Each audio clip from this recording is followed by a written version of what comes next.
Bem-vindo aqui para mais um vídeo que nós vamos conversar de uma forma muito particular sobre o Instituto de Resseguros do Brasil, o IRB Brasil RE ou simplesmente IRB RE, neste segmento de vídeo chamado Análise de Cenário, que chega ao vídeo de número 103. E nós vamos fazer uma leitura para a IRB Brasil RE, mas que eventualmente você pode também aplicar a mesma forma de fazer a leitura para outras empresas que eventualmente possam fazer parte da sua carteira.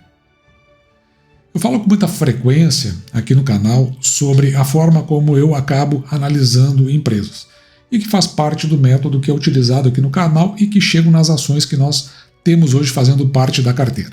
Veja que nesta parte aqui de cima nós colocamos o cenário. O cenário para nós é a parte mais importante, ou seja, entender o cenário onde nós estamos colocados. Tem muitos analistas que entendem que isso não é tão relevante, o mais importante é utilizar a parte de análise das demonstrações e simplesmente isso é o suficiente. Para nós, o cenário fica acima de tudo. Depois, quando nós olhamos para as empresas, tem essa parte mais do meio que nós chamamos de projeto da empresa. Então nós olhamos para o projeto para ver se o projeto que a empresa está se propondo está adequado com o cenário, porque se isso aqui tiver em desconformidade, eventualmente pode ser que exista alguma perda de referência e assim os projetos acabam não indo a pleno. E aqui embaixo tem uma parte que raramente se tem acesso, que é a parte operacional, que é o que coloca o projeto em execução. Nessa parte, nós normalmente não temos acesso a ela, exceto, evidentemente, se você for visitar as empresas. E nós sabemos que visitas a empresas é uma parte bastante complicada. A gente sempre recomenda, fazer isso uma vez por ano, visitar fazer o contato com a RI e lá visitar, conhecer o chão de fábrica. Mas isso é uma parte muito complicada, principalmente para quem é pequeno investidor. E já nesta parte aqui, é onde nós encontramos as demonstrações da companhia, que é onde vai casar, a nosso ver, o cenário, o projeto e se isso está de fato dando resultado, sem que a gente precise olhar então para quem está fazendo a parte operacional. E é disso que trata o nosso vídeo de hoje. Porque, veja bem, o IRB Brasil ele emitiu um comunicado ao mercado. Esse comunicado que veio do IRB, ele foi do dia de hoje, dia 3 de maio de 2024, saiu agora pela manhã. Veja que esse comunicado ele nos coloca da seguinte forma, que a companhia ela vem aqui a informar aos acionistas, o mercado em geral, que recebeu na data de ontem, portanto recebeu no dia 2 de maio de 2024, o valor líquido de 277.417.000. Então, tem um valor que está entrando para o IRB. Interessante isso. E como é que veio esse valor? Ele veio a título de precatório que foi pago pela União Federal no âmbito de ação judiciária de natureza tributária ajuizada no passado pela companhia. Então, no passado, em algum momento lá, o IRB ajuizou uma ação e venceu a ação, e essa ação ela foi disponibilizada a título de precatório. Isso aqui que me pareceu interessante, porque precatórios, para pessoas físicas receberem é bastante difícil, pessoas jurídicas também é, às vezes até é mais. E a companhia comunica ainda que resgatou antecipadamente, nós trouxemos essa informação aqui no canal, a totalidade das debêntures da terceira emissão. Então só tinha esse valor que a companhia tinha emitido. O valor dessas debêntures que estavam a ser recolhidas de 91, quase 92 milhões, sendo que a companhia ela acabou por efetuar o pagamento aos debenturistas no dia 15 de abril de 2024. E aí fica aquela pergunta, por que a companhia resgatou, Será que ela não queria continuar pagando juros? Na realidade, o referido pagamento dessas debêntures possibilitou a liberação do precatório acima mencionado. Por quê? Na verdade, a cessão foi feita em garantia da referida emissão, ou seja, para que fosse a pleno, já que a companhia estava passando por dificuldade, para que fosse a pleno os debêntures, se colocou então como garantia os precatórios.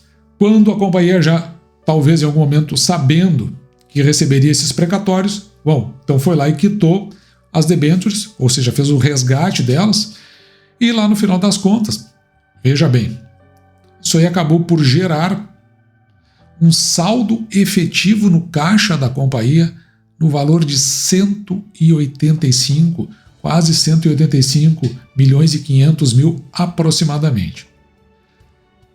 E veja que isso vai impactar justamente por conta do período em que houve esse crédito, ou seja, recebeu no dia 2 de maio de 2024, apenas no fechamento do segundo trimestre de 2024, que é quando você vai ver lá, então, nesse resultado da companhia, por conta, evidentemente, aí a gente está vendo, de um valor que não é corriqueiro. Então nós vimos uma questão muito tópica, eu já vou emendar todos esses assuntos. Mas também é verdade que a companhia, ela fez uma publicação no dia 30 de abril, então no fechamento do mês passado, da ata da 30ª Assembleia Geral Ordinária e da 83ª Assembleia Geral Extraordinária. Quando você olha para essas atas aqui, tem uma série de questões que você pode olhar, mas eu acho que para fins da nossa conversa, o que interessa aqui realmente é a ordem do dia. Então sempre você vai procurar, principalmente nos editais, nas chamadas para essas assembleias, o que está sendo proposto. E que normalmente vai aparecer na ordem do dia ou nos assuntos que foram postados, nos assuntos que foram levantados, o que vai ser debatido. E o que nos interessa aqui de acompanhar é que no item 1 vão ser feitas tomadas as contas dos administradores da companhia, se vão dar ok ou não. Depois, no item 2, examinar e discutir demonstrações financeiras relativas ao fechamento do exercício passado. Fazer uma ratificação, ou seja, firmar a aprovação das demonstrações financeiras, elas são também do ano passado. Fixar o número de assentos do Conselho Fiscal, aqui já começa a nos chamar a atenção. E, veja aqui embaixo, ó, eleger os membros efetivos e suplentes do Conselho Fiscal. Isso aqui às vezes passa batido.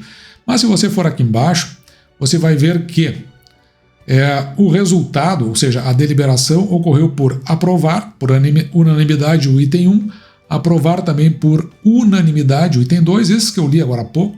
Eu não vou voltar, eu só quero chamar atenção para aquilo que realmente interessa aqui. Também aprovou por unanimidade o item 3, aprovou por unanimidade o item 4. E agora, veja que com relação aos membros efetivos e suplentes do Conselho, foi aprovado mediante voto exclusivo da União Federal, na qualidade de titular, ação preferencial de classe especial, ou seja, uma Golden Share. Então foi a União que escolheu o senhor Rogério Seron de Oliveira. E depois, nas composições das chapas indicadas pela administração, veio o senhor Leonardo da Silva Rocha. E também, aqui embaixo, eu acabei não marcando, mas é o senhor Daniel Carlos Domingues Massola. Então, esses aí vieram por conta da indicação da chapa da companhia. Aí, o que nos interessa é olhar para este senhor aqui, Rogério Seron de Oliveira. Então, vamos chamar bastante atenção para esse nome. Isso porque, se você entrar no site de relações com os investidores do IRB, você vai ver a composição da administração, mas aqui em particular a gente quer dar uma olhada no Conselho Fiscal. E aqui embaixo vem os nomes dos componentes. Então veja aqui o senhor Leonardo de Paiva Rocha chegou à condição de presidente, membro efetivo, então aqui do Conselho.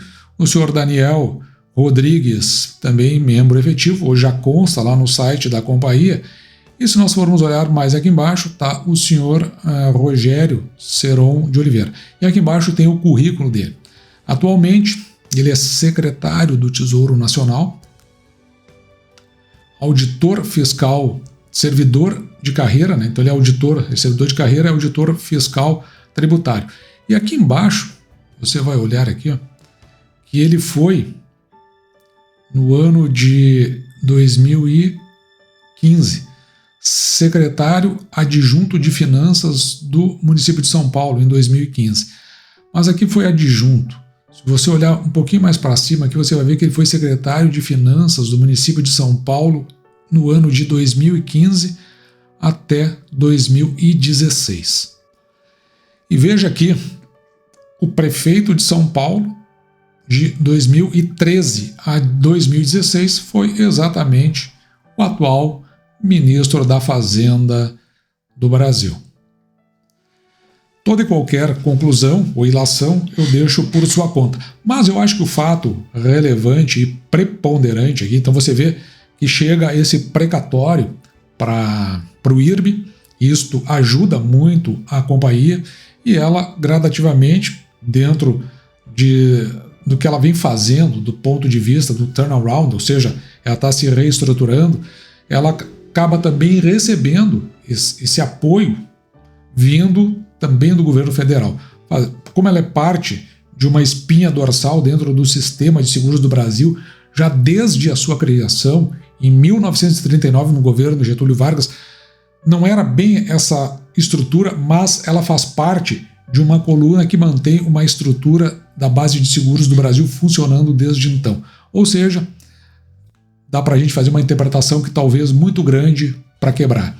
E por isso que, num determinado momento, não só pela questão olhando para os números da companhia, por isso que eu montei aquela pirâmide, desculpa, não é pirâmide, mas aquele infográfico, lá na parte onde a gente vê as demonstrações, claro que ali é importante, houve um momento que ali já nos sinalizou positivamente, mas para nós o mais importante foi como, depois, mesmo que tenha se recuperado nesse patamar, ou vinha se recuperando, o mais importante para nós adquirirmos ações do IRB foi como ela estava colocada dentro do cenário. E agora nós estamos vendo como ela se comporta diante desse cenário.